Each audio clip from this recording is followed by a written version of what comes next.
और मशरिक़ वस्ता से बड़ी खबर इस वक्त आ रही है। मशरिक़ वस्ता में जिस तरह से हालात तनावपूर्ण बने हुए हैं, जिस तरह से कशीदगी मशरिक़ वस्ता में लगातार बढ़ती जा रही है, ईरान इजराइल जंग के बाद जो कशीदगी बढ़ी थी वो कशीदगी मशरिक़ वस्ता में कम होने का नाम नहीं ले रही है। और इस बीच मशरिक़ वस्ता के जितने ममालिक हैं वो सब एक तरह से अपनी अपनी तैयारियों में लगे हुए हैं। मशरिक़ वस्ता के हालात पर भी हम बात करेंगे और इसके अलावा जो बड़ा बयान आया है हिजबुल्लाह की तरफ से उस पर भी हम आपको इस रिपोर्ट में तफसील से दिखाएंगे। हिजबुल्लाह ने कहा है कि वो सर नहीं झुकाएगा किसी भी हालत में, वो हथियार नहीं डालेगा, वो पीछे हटने वाला नहीं है। जी हां, हिजबुल्लाह ने कहा है कि इजरायली धमकियों के जवाब में हिजबुल्लाह सर नहीं झुकाएगा और ना ही हथियार डालेगा। यह बयान आया है शेख नईम कासिम की तरफ से। हिजबुल्लाह के रहनुमा शेख नईम कासिम ने कहा है कि लबनानी मज़ाहमतकारों को गैर मुसल्लह करने के लिए दबाव के बावजूद उनका जो ग्रुप है, उनकी जो तंजीम है, इजरायली धमकियों के जवाब में सर नहीं झुकाएगा और ना ही हथियार डालेगा।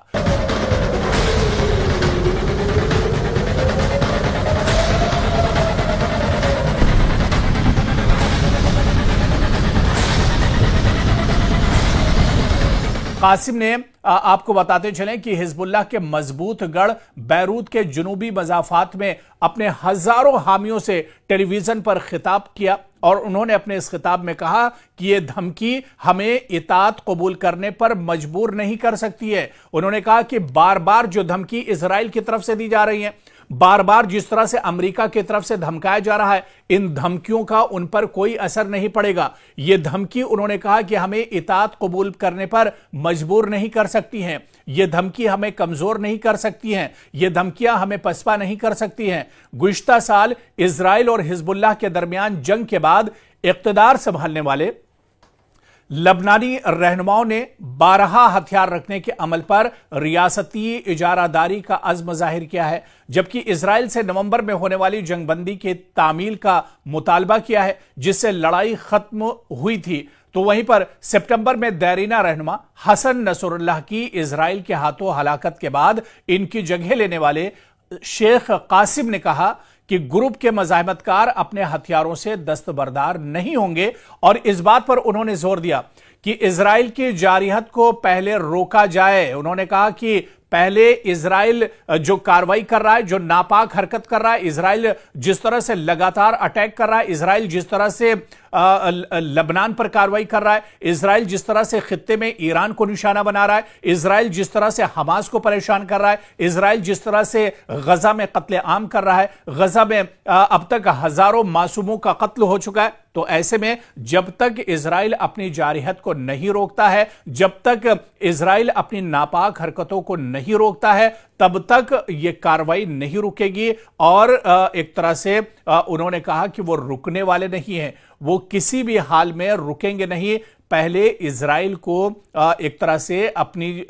जो नापाक हरकत है उसे रोकना होगा, इजराइल को पहले संभलना होगा, इजराइल पहले एक तरह से मान जाए, तभी एक तरह से इस जारियत को रोका जाएगा। उनकी यह तकरीर एक ऐसे वक्त में सामने आई जब बैरूत में अमरीकी एलची टॉम बैरिक की एक तरह से आमद होने वाली है। गुज़िश्ता साल इजराइल और हिजबुल्लाह के दरमियान जंग के बाद इक़्तिदार संभालने वाले लबनानी रहनुमाओं ने 12 हथियार रखने के अमल पर रियासती इजारादारी का अज़्म जाहिर किया है, जबकि इजराइल से नवंबर में होने वाली जंगबंदी की तामील का मुतालबा किया गया है जिससे लड़ाई खत्म हुई थी। तो वहीं सितंबर में देरीना रहनुमा हसन नसरुल्लाह की इजराइल के हाथों हलाकत के बाद इनकी जगह लेने वाले शेख कासिम ने कहा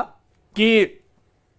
ग्रुप के मज़ाहमतकार अपने हथियारों से दस्तबरदार नहीं होंगे और इस बात पर उन्होंने जोर दिया कि इजराइल की जारियत को पहले रोका जाए। और आपको बताते चलें कि उनकी इस तकरीर में यह साफ तौर पर जाहिर था कि अगर इजराइल हठधर्मी करेगा, अगर इजराइल पीछे नहीं हटता है, इजराइल अगर इसी तरह से हमले करता रहेगा तो फिर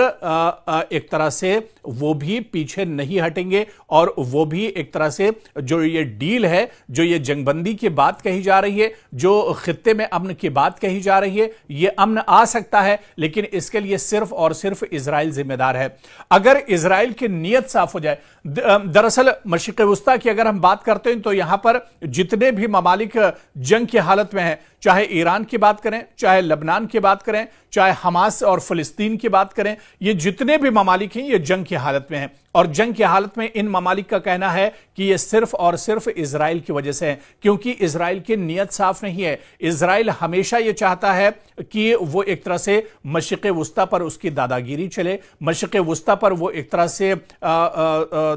दादा बनकर रहना चाहता है, मशरिक़ वुस्ता पर वो अपना सिक्का एक तरह से चलाना चाहता है, और इसी वजह से ये बात नहीं बन पा रही है। सिर्फ और सिर्फ मशरिक़ वुस्ता के जो हालात खराब हैं उसके लिए इजराइल जिम्मेदार है, या फिर वो इस्लामी ममालिक भी जिम्मेदार हैं, वो अरब ममालिक भी जिम्मेदार हैं जो इजराइल का सपोर्ट एक तरह से करते हैं। और यही वजह है कि इस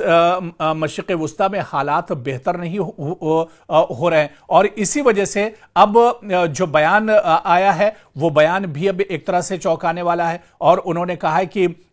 जब तक हिजबुल्लाह पीछे नहीं हटेगा, हिजबुल्लाह जब तक सर नहीं झुकाएगा, जब तक इजराइल एक तरह से हथियार नहीं डाल देता है, या जो इजराइल है वो पीछे नहीं हटता है।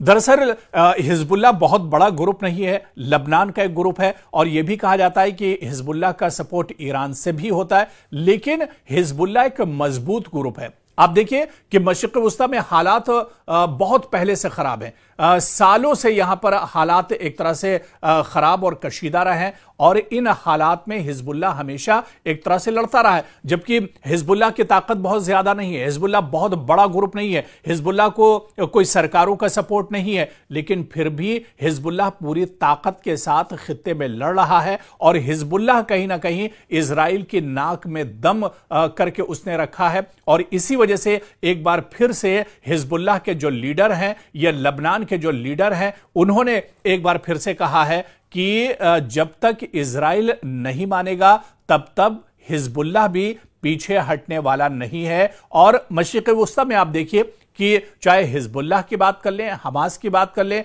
या हुसियों की बात कर लें, ये दरअसल वो ऑर्गेनाइजेशंस हैं, ये छोटे छोटे वो सब ग्रुप हैं जो इजराइल के लिए सबसे बड़ा खतरा बने हुए हैं। हालांकि ईरान के साथ इजराइल की जंग जरूर हुई, ईरान ने इजराइल को बहुत ज्यादा नुकसान पहुंचाया, लेकिन इस जंग के अलावा जो वक्फे वक्फे से इजराइल को सबसे ज्यादा चोट पहुंचाते हैं वो यही ग्रुप हैं, चाहे हमास की बात करें, चाहे हिजबुल्लाह की बात करें, या हुसी लड़ाकों की बात करें। ये जब तब कभी इजराइल के किसी एयरपोर्ट पर हमला करते हैं, कभी इजराइल के किसी बंदरगाह और पोर्ट पर ये हमला करते हैं, कभी इजराइल के किसी जो सिक्योरिटी फोर्सेस के जो ठिकाने हैं उन्हें एक तरह से ये निशाना बनाते हैं, और ये इजराइल को चोट पहुंचाते रहते हैं। और ये सिर्फ इस वजह से क्योंकि इन्हें अपनी हिफाजत करनी है। अगर ये इनका कहना है कि अगर ये इस तरह के हमले नहीं करेंगे तो इजराइल इन्हें